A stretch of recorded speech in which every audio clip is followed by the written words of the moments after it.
hadien ki bon sinem Bah Ri-Bhoi district kam shimla yo ki nong mi Kmen panlong kum ki Myntri ha ka sorkar Jylla menta ka sngi ka sinjuk ki rangba shnong Ri-Bhoi district kala penpawi ka jingso Kmen ka bakraw hadien ba u MLA ka jirang u Bah Sosthenes Sohtun ula shah jied pan shah penbam smai kum u Myntri sorkar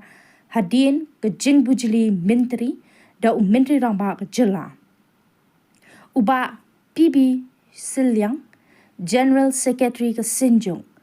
ulaong baka Sinjung ka dap da ka jing Kmen ka bakraw halor ka ni ka jing shah jied MLA ka jirang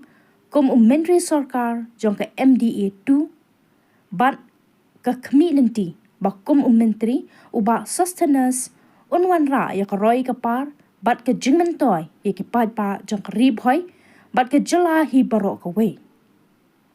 ka Sinjung kala kitbok ki rubyang ru ba uba Sosthenes Sohtun unang yo ka kot ka khia ka bapura khnang banla ban shakri khambaha yaki padba jong ka jirang bat ka Jylla barok ka we I, Sosthenes Sohtun, do swear in the name of God that I will bear true faith and allegiance to the Constitution of India as by law established, that I will uphold the sovereignty and integrity of India, that I will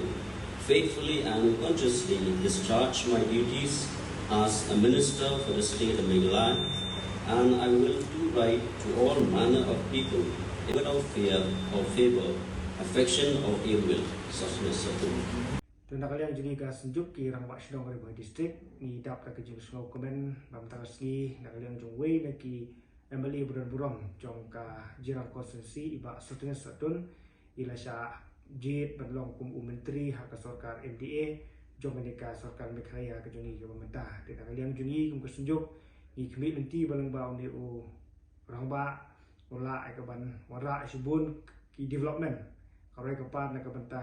upat ba jong ka them Ri-Bhoi bro we ba kum juro na ka benta ke Jylla metlia hi ro kum jo ti na leng jungi ni pen pau ke jing snow Kmen ba ngi kit bok riang ba nang yo ke met ka basai ka khan ba ku ju ka por na la ban tre ban ai ke jing shakri ka ba bhatam ye ki pat ba jong ka ni ka Ri-Bhoi district ba na ka benta jong ka Jylla ke jong hi ku be shibun